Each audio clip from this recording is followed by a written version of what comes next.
Boa noite a todos. Agradecer à casa o convite, né, de estarmos aqui mais uma vez. Pedir à espiritualidade que nos auxilie para que todos nós possamos tirar um bom proveito dessa hora, né, de estudo, de conhecimento, para que a gente leve para os nossos lares todas as boas energias que a gente veio buscar aqui. Hoje a gente vai falar da lição número 42 do livro Vinha de Luz, né, que é um livro de Emmanuel, psicografado pelo médium Chico Xavier. O título da lição é Afirmação e Ação. Emmanuel começa citando o evangelista João, no capítulo 4, versículo 34. E João diz assim: Disse-lhes Jesus: A minha comida é fazer eu a vontade daquele que me enviou e cumprir a sua obra. Antes da gente começar a lição em si, vamos pensar nesse versículo, né? Vamos pensar o que Jesus diz, porque na hora que a gente lê, soa tão estranho, né? Jesus falar assim: a minha comida é fazer eu a vontade daquele que me enviou. É estranho, a minha comida é fazer eu. Vamos pensar no Evangelho, em várias situações, a gente vai ver o uso de simbolismo, né? Então vamos ver que símbolo, que imagem seria a minha comida, quando Jesus disse isso. A minha comida é fazer eu. O que a gente entende por comida, né? Comida é o que me sustenta, é o que me mantém vivo, né? Sem a comida, nós não temos a energia necessária para nos mantermos vivos. Então, a gente pode entender quando Jesus fala a minha comida, a gente pode substituir pelo meu alimento, a minha sustentação, a minha vida. O alimento, né? Jesus já disse, tem outra passagem, que ele era o quê? O pão da vida. Mas que pão que é esse? É o pão do corpo? Não. Então, é o alimento da alma. Então, ele também deixou claro para nós que há o alimento do corpo e o alimento do espírito, da alma. Então, se a gente substitui essa frase de Jesus, a minha comida é eu fazer, se a gente substituir por a minha sustentação vem de eu mesma fazer, aí a gente já começa a ver mais sentido. A minha energia vem de eu fazer. Olha que interessante. Ele fala assim: o que me sustenta é eu fazer, não é o outro. E o que é que ele fala? A minha comida é fazer eu a vontade daquele que me enviou. Então, a sustentação de Jesus vem da ação, ele mesmo agir, para se cumprir a vontade daquele que o enviou. Quem o enviou? O Pai Celestial. Então, ele afirma que a sustentação dele vem de fazer aquilo que o Pai designou, a vontade do Pai Celestial. Então, que é preciso que ele haja de acordo com a vontade do Pai que o enviou. E por que é necessário? Por que é necessário que ele haja de acordo com a vontade daquele que o enviou? Aí ele completa: para que eu cumpra a sua obra. Agora a frase faz mais sentido para a gente, né?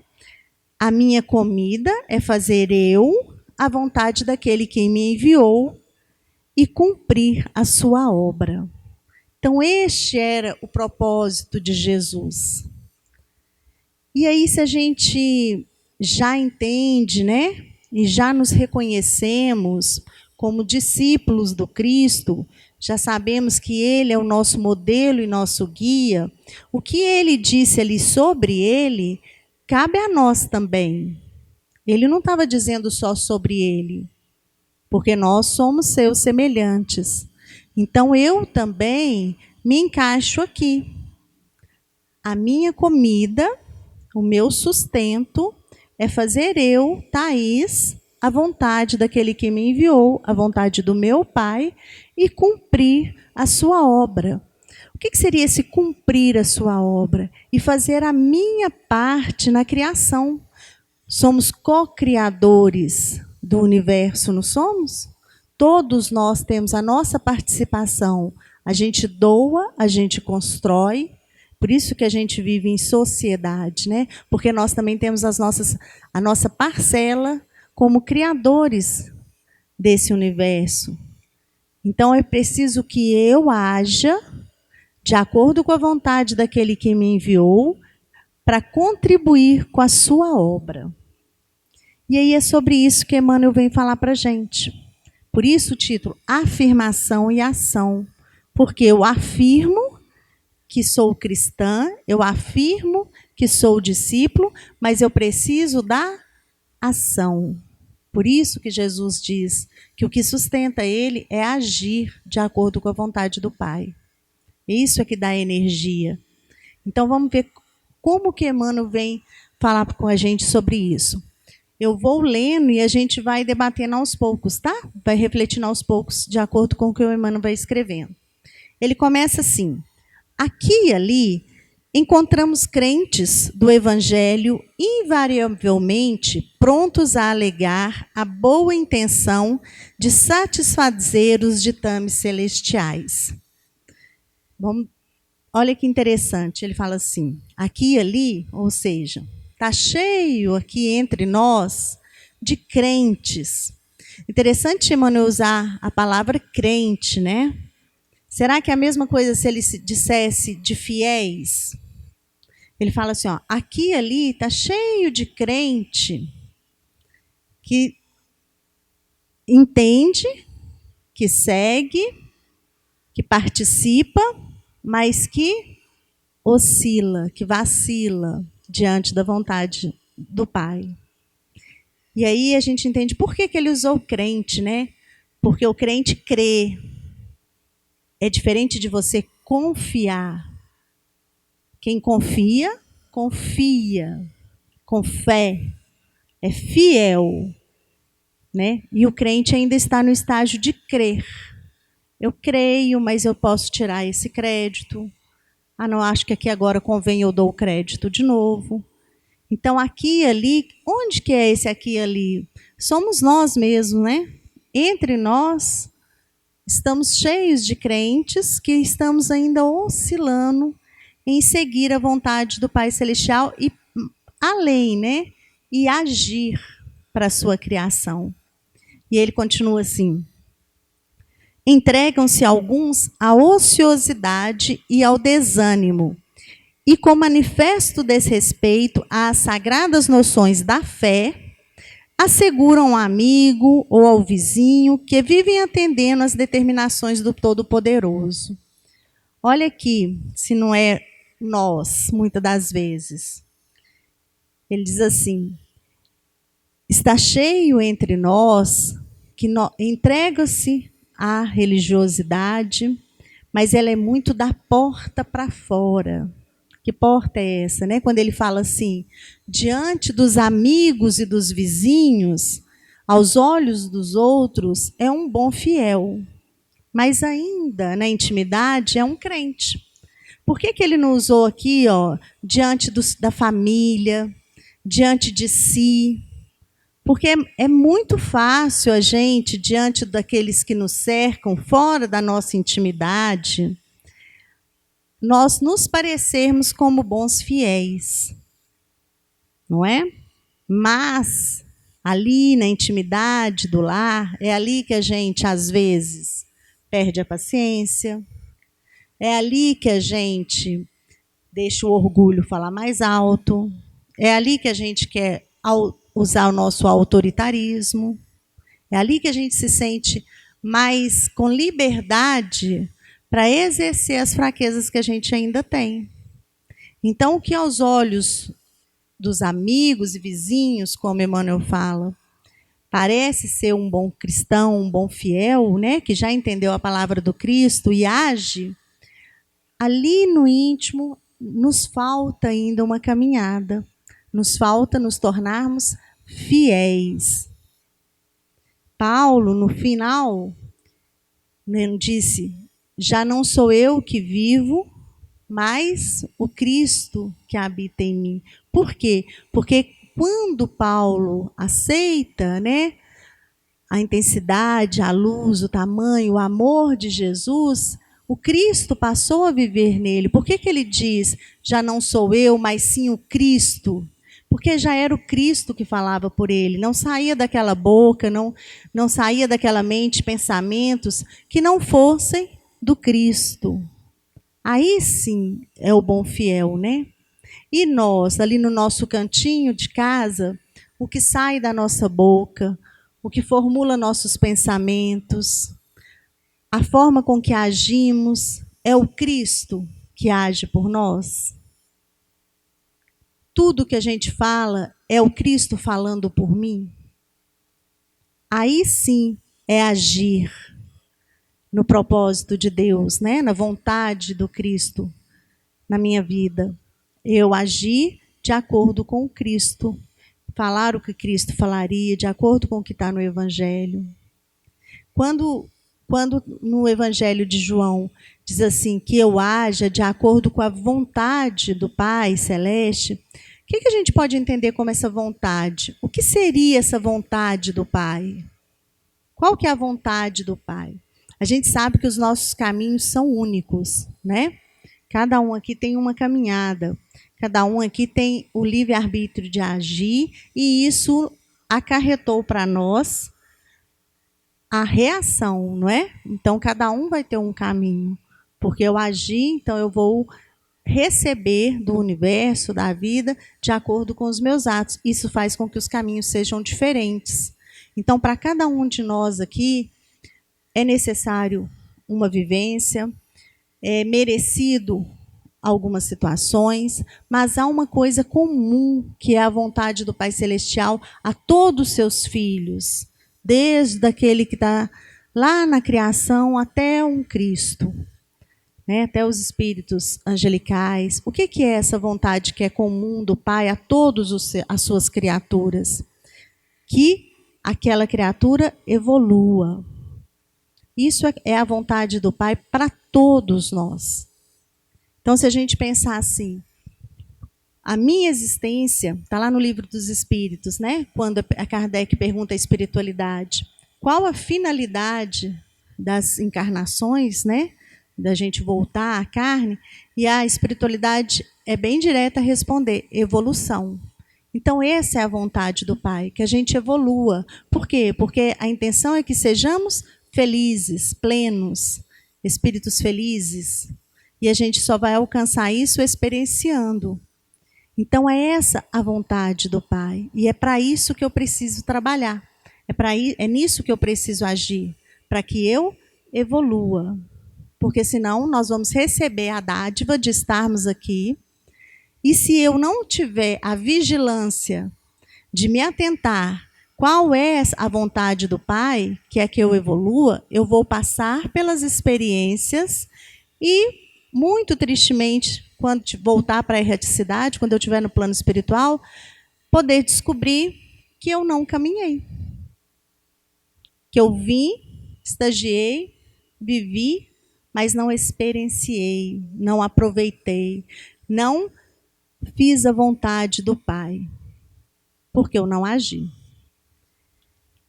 Em várias passagens, não só nessa do evangelista João, Jesus já deixou claro essa questão da vontade. Quando ele se encontra com Marta, as palavras dele foram: Marta, apenas uma coisa é necessária, fazer a vontade de Deus Pai. Então, apenas uma coisa é necessária, que eu evolua, que eu cresça, que eu saia desse estágio e caminhe em direção à felicidade, à plenitude.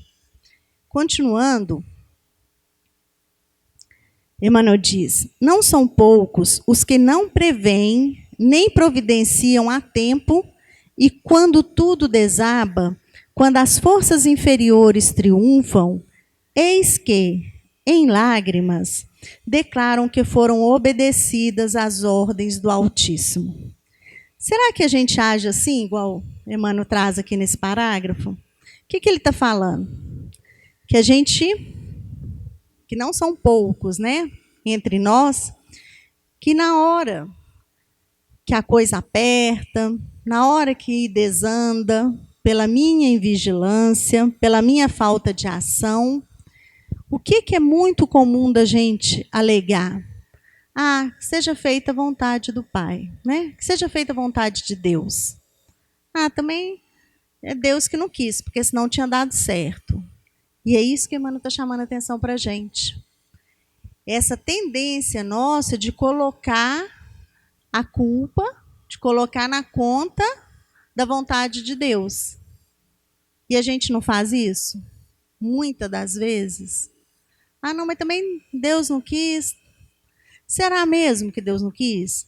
Aí é que está a lembrança que a gente tem que ter em mente a todo momento. A vontade do Pai é que eu cresça. A vontade do Pai é que eu evolua.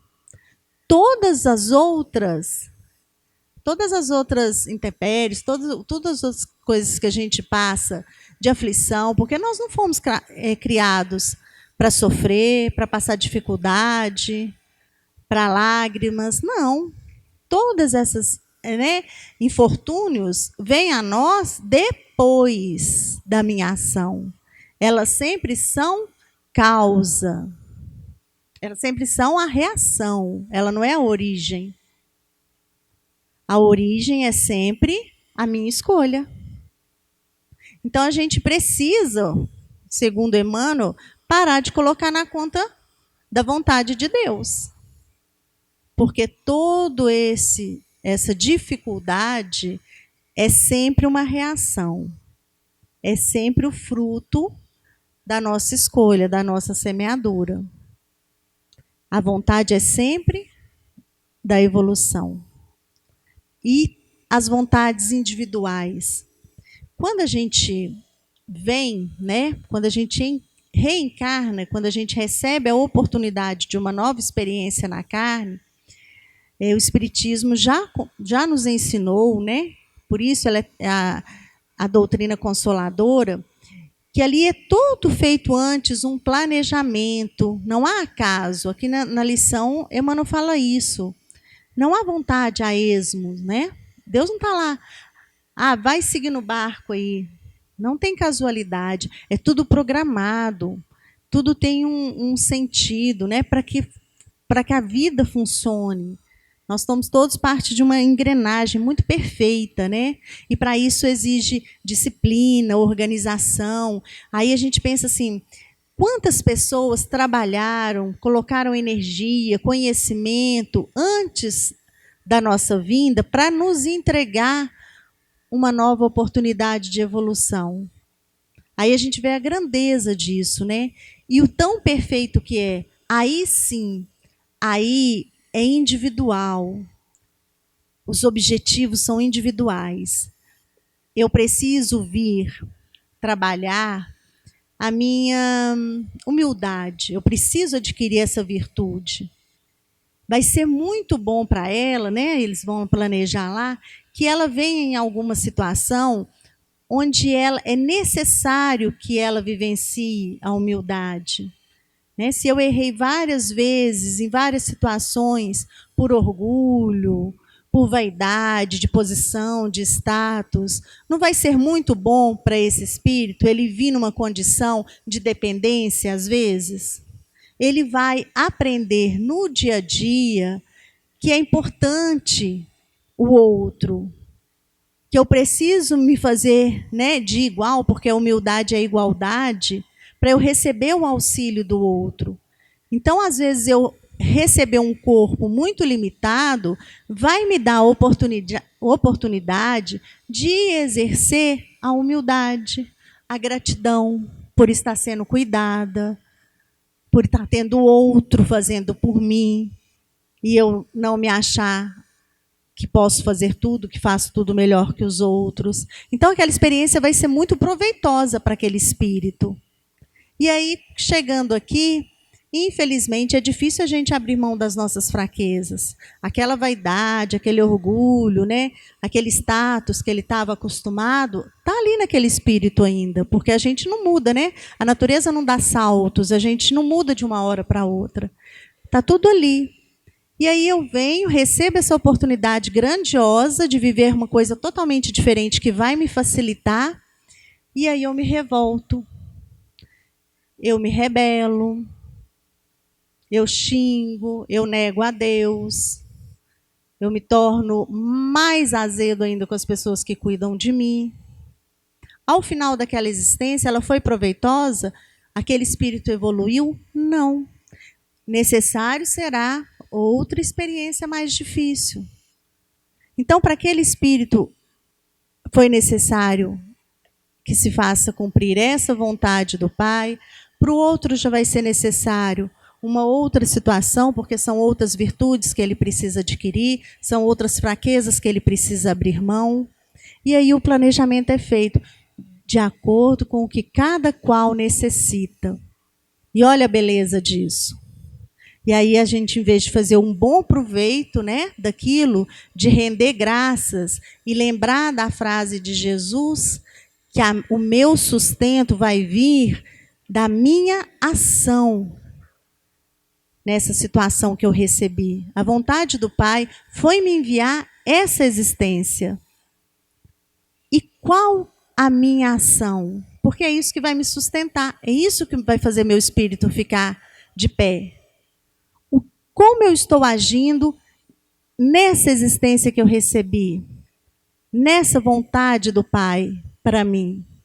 A vontade do Pai para mim é que hoje eu estivesse, Thaís, aqui em Divinópolis, com essa vida, com a minha filha. E qual a minha ação nessa vontade? Qual a minha participação na criação? Porque é isso que vai me fazer caminhar. É a ação. Não adianta eu negar, né, para os outros e principalmente para mim mesmo, que não foi a vontade do Pai. Tudo que me acontecer, não, a vontade de Deus. Né? A vontade de Deus é que eu estivesse aqui como Thaís e que fizesse bom uso dessa existência. Vamos continuar, que tem uma frase que eu achei muito forte, que ele diz assim: programa elevado, sem concretização, é projeto morto. Olha que perfeita essa frase, né? Um programa muito bem elaborado, muito bem feito, mas sem concretização, é um projeto morto. Do que vale eu pôr num papel um projeto muito bonito? Eu vou fazer uma casa, está lá tudo no papel. Se essa casa não sai desse estágio e vai lá para o terreno, para a fundição, para subir as colunas, as paredes, ela é o quê?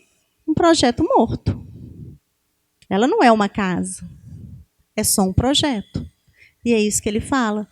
De que adianta nós recebermos um projeto elevado se a gente não concretiza, se a gente não faz? Ele é só um projeto morto. E aí a gente vai lembrar de Jesus também, que já falou isso também, quando ele nos ensinou que é o quê? A fé sem obras é o quê? É uma fé morta. Não me adianta a fé se eu não ajo de acordo com ela. Não adianta eu estar aqui no Centro Espírita de segunda a segunda, eu saber todas as obras básicas e saber todos os livros de André Luiz e já ter lido todas as lições de Emmanuel, se isso não reproduz nas minhas ações. Né? E aí a gente tem que ser muito sincera assim, conosco mesmo quando a gente fala disso, porque a gente não quer parecer que é uma coisa inalcançável, né? Ou então, assim, de ser só palavras bonitas, porque a gente sabe que é difícil. E é difícil mesmo, né? É difícil a gente estar aqui hoje. Eu estudei para falar, vocês estão aqui com o coração, com os ouvidos, né? Para ouvir, para compreender, mas é difícil para o nosso estágio, em todo o tempo, a gente se lembrar que quem precisa falar por mim é o Cristo, que eu preciso disso tudo que eu ouvi ou que eu estudei para preparar, para passar para vocês, que eu preciso agir de acordo com isso. A gente vai escorregar. Tem hora que a gente vai, opa, mas olha que caminhar que ele é constante. Não sei se vocês vão se reconhecer assim, mas eu me vejo muito na hora que a gente escorrega, depois já, não devia ter feito isso. Né? Ou então, às vezes, melhor ainda, na hora que a gente vai querer agir, já é como se tivesse um puxão, assim, né? É a nossa consciência mais dilatada. Não faça. Não, que beleza, já não fiz. E outras coisas nem passam mais pela cabeça da gente fazer. E assim a gente vai caminhando. Então, o que é importante? Que a gente não desanime. Ninguém vai sair daqui hoje e falar assim, não, afirmação e ação. Agora eu vou agir de acordo e a gente vai conseguir. Tomara, né, que isso seja possível. Mas acho difícil a gente sair daqui e agindo exclusivamente, todo o tempo, com essa consciência de que eu preciso fazer a vontade do Pai, que é que eu evolua. Mas o mais importante é que a gente se lembre de recomeçar. E a gente pode fazer isso a qualquer momento. Né? E isso é exercício. Né? Eu falo assim, a gente agir de acordo com o Evangelho é um exercício.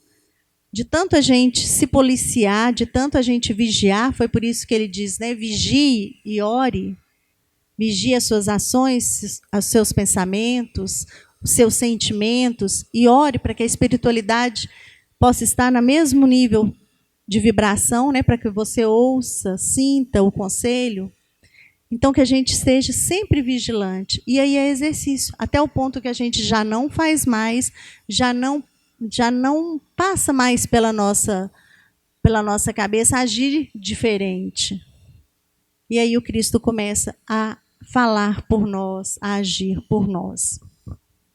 Continuando, Emmanuel diz, Deus não expressa propósitos a esmo, que foi aquilo que a gente falou, né? Não tem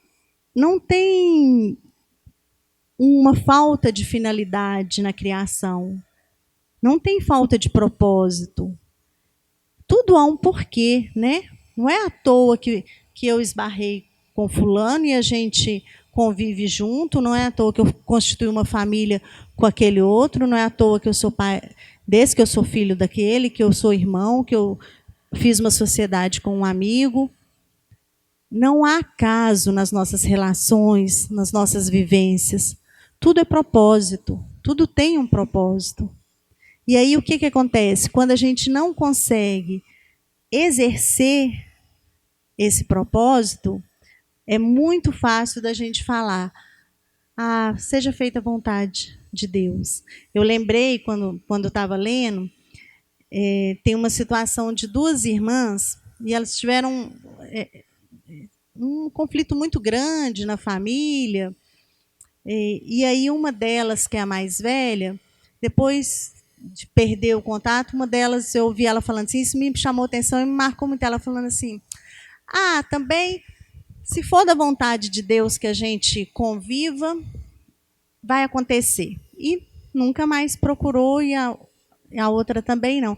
Aí eu fiquei pensando, como que a gente realmente joga na conta, né, da vontade de Deus? Porque, olha o que ela diz, se for da vontade de Deus, mas não está muito claro que é da vontade de Deus, porque elas eram irmãs. É muito claro a vontade de Deus, não é não? Mas aí foi muito pesado para mim. E aí a gente não entende por quê, né? De onde vem aquela desavença, precisaria da gente conhecer lá para trás, né? Seria ali uma oportunidade de estreitar essas dificuldades, porque a vontade de Deus está bem clara. Pensa num mundaréu que a gente vive, tem lugar para tudo quanto é lado nesse mundo, tem milhões de famílias, vem as duas lá na mesma cidadezinha do interior de Minas, na mesma cidade. Não é a vontade de Deus? Claro que é, gente. Só que aí o nosso orgulho, a nossa vaidade, é muito mais fácil, ao invés de eu trabalhar aquela dificuldade, eu falar assim, para mim mesmo. Eu acho que nem quando a gente usa isso, nem é para o outro, é para a gente mesmo, para a gente ficar em paz, né? Se for da vontade de Deus, ele vai dar um jeito da gente se aproximar. Mas Deus já deu esse jeito. E aí, é só na vida delas que isso acontece? Não, na nossa também. Muitas das vezes, coisas que estão ali muito explícitas à vontade de Deus, que a gente está falando, se for para ser, vai ser. Mas já é. O que está faltando? Né? Se eu quiser passar numa faculdade, se eu passar num vestibular para entrar numa faculdade, se eu não estudar, não há vontade de Deus que vai me colocar lá dentro. Né? A vontade de Deus já está clara, já despertou em mim o desejo, eu já entendi a minha vocação, só que o meu esforço precisa agir. Eu preciso estudar, eu preciso ir atrás, eu preciso abnegar de outros passeios, de outros gastos, para que eu esteja lá dentro da faculdade. Então, o que falta para a gente não é que a vontade de Deus se faça, é que a gente haja na vontade dele que já está ali, como Cristo falou. O que vai me manter é eu agir dentro da vontade de Deus e contribuir para o universo. Vamos continuar. Em razão disso, afirmou Jesus, que vinha ao mundo fazer a vontade do Pai e cumprir-lhe a obra. Segundo observamos, não se reportava somente ao desejo paternal, mas igualmente à execução que lhe dizia respeito. É preciso a gente atentar para isso que Emmanuel fala, né? Porque ele fala assim, não é simplesmente uma vontade de pai com o filho, não é simplesmente uma vontade paternal, né? Se nós aqui no nosso plano, se a vontade do pai e da mãe, que pai e mãe não quer só o melhor para o filho, se isso é comum para nós, né, na condição que a gente está, imagina de Deus para seus filhos. Então, não é simplesmente essa vontade que a gente conhece assim, como um desejo de pai para filho, que o filho seja feliz, que o filho caminhe. Não é simplesmente esse desejo. É muito, muito maior. Né? É uma força, é um mistério que, para a gente, na condição que a gente está, é muito inacessível ainda. A gente se esforça para imaginar a grandeza da criação, mas é tão longe esse amor do que a gente entende por amor, esse amor paternal, né, do pai para nós, é tão grande e tão ainda desconhecido para nós que fica difícil da gente conceber. É difícil para a gente imaginar a grandeza que é nós estarmos aqui, nós recebermos um propósito. Mas eu não lembro. Mas a sua consciência sabe.